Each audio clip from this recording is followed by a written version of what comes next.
Il y a un mois, cette forêt tropicale n'était rien d'autre qu'un désert stérile. Mais au fil du temps, des prédateurs ont évolué et des proies sont apparues. Même des catastrophes naturelles dévastaient l'écosystème. Mais malgré les dangers, certains animaux ont réussi à prospérer.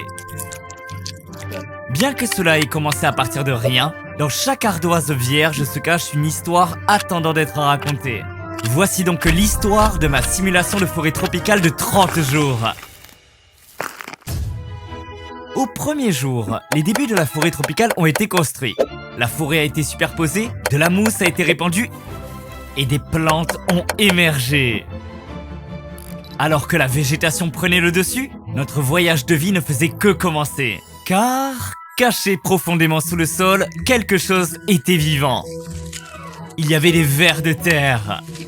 Ces créatures sont des experts en excavation de terre, aidant les racines des plantes à s'étendre.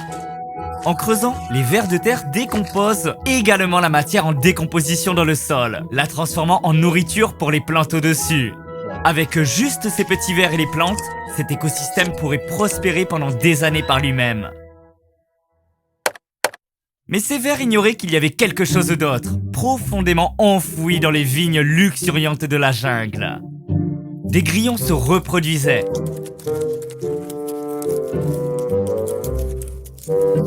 Et bien qu'ils puissent avoir l'air cool, ces grillons étaient très affamés. Ils commençaient à manger chaque plante qu'ils voyaient.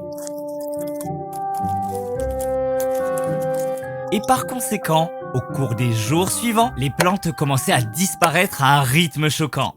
L'écosystème s'effondrait et les vers ne pouvaient rien faire pour le sauver. Vous êtes sérieux là ?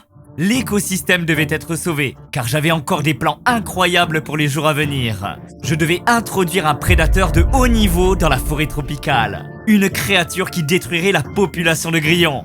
Laissez-moi vous présenter la grenouille arboricole blanche australienne. Ce prédateur féroce de la forêt tropicale devrait faire le travail d'élimination des grillons parfaitement. Et dès que je l'ai relâché, la chasse a commencé.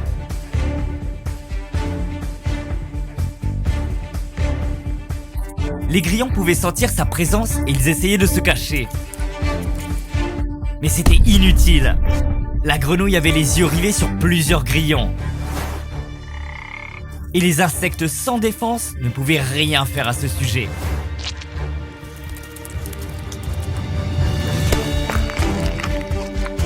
Il ne faut qu'un coup unique de la grenouille et avec cela, elle s'octroie un repas délicieux. La population de grillons a enfin commencé à chuter, car il y avait un nouveau roi de la jungle. Et au fil des jours, l'écosystème commençait à se rétablir.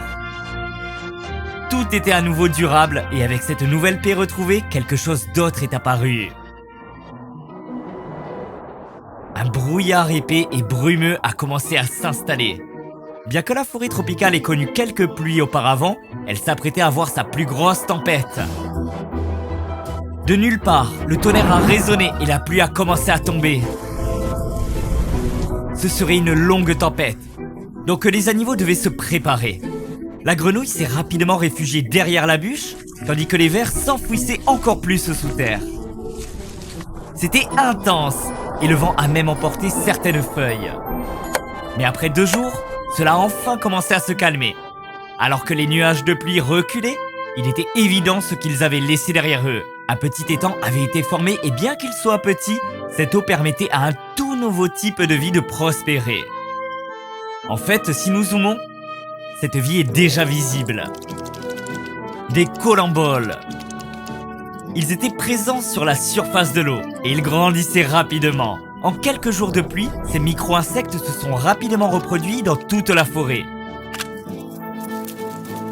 Mais heureusement pour nous, ces petites créatures n'ont pas de mauvaises intentions, car leur objectif principal est de décomposer la matière organique, aidant ainsi l'ensemble de l'écosystème à prospérer davantage. Les petits colamboles se sont même aventurés sur cette bûche pour la nettoyer. Mais cette durabilité ne durerait pas très longtemps, car sous cette même bûche, quelque chose de mauvais se préparait. Au cours des jours suivants, un son étrange devenait de plus en plus fort. Il y avait une nouvelle créature vivante sous cette bûche. Donc, au jour 14, j'ai soulevé la bûche pour révéler ce qu'il se cachait dessous. Des vers de farine étaient en pleine phase de reproduction. Ces vers de farine sont différents des vers de terre au début de la vidéo, car leur nombre est beaucoup plus élevé. De ce fait, ils dépouillent trop de nutriments essentiels des sols, déséquilibrant ainsi l'écosystème.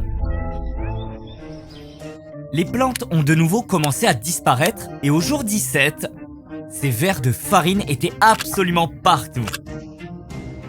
La grenouille avait remarqué ces nouveaux insectes et a immédiatement commencé sa chasse. Elle a essayé de manger autant qu'elle pouvait. Mais c'était inutile. Les vers de farine se reproduisent à un rythme rapide et la grenouille ne pouvait tout simplement pas suivre. À ce stade, l'écosystème s'effondrait à nouveau à un rythme encore plus drastique qu'auparavant.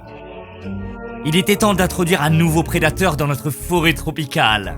Une fois de plus, voici l'anole vert. Notre écosystème est sur le point d'être introduit à 2 de ces créatures à sang-froid et, par conséquent, tout devrait idéalement être corrigé. Donc, je les ai ajoutées et presque instantanément, elles ont senti les vers. Maintenant, ils peuvent paraître petits, mais ces lézards sont incroyablement rapides, leur permettant de tendre une embuscade à n'importe quel ver sur lequel ils posent les yeux. L'anole vert s'est posé sur une liane, attendant qu'un ver malheureux se présente.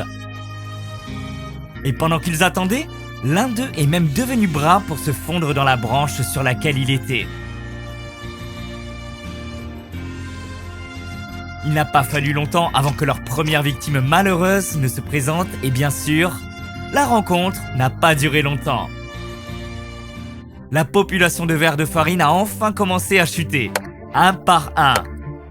Notre duo de lézards a réussi à sauver l'écosystème.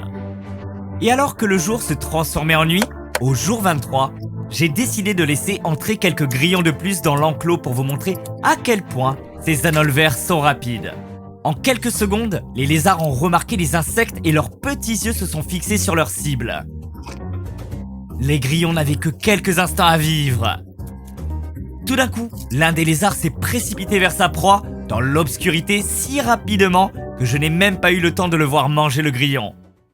Les vers de terre, la grenouille, les colamboles et les lézards prospéraient maintenant ensemble pour terminer notre simulation de forêt tropicale. Et au dernier jour, le jour 30, je me suis réveillé avec quelque chose de magique. Des fleurs avaient éclos et des plantes luxuriantes étaient partout. La forêt tropicale était complète et nos animaux restants pouvaient vivre heureux ensemble. Merci d'avoir regardé. Je voulais aussi vous faire savoir que c'est en fait ma toute première vidéo.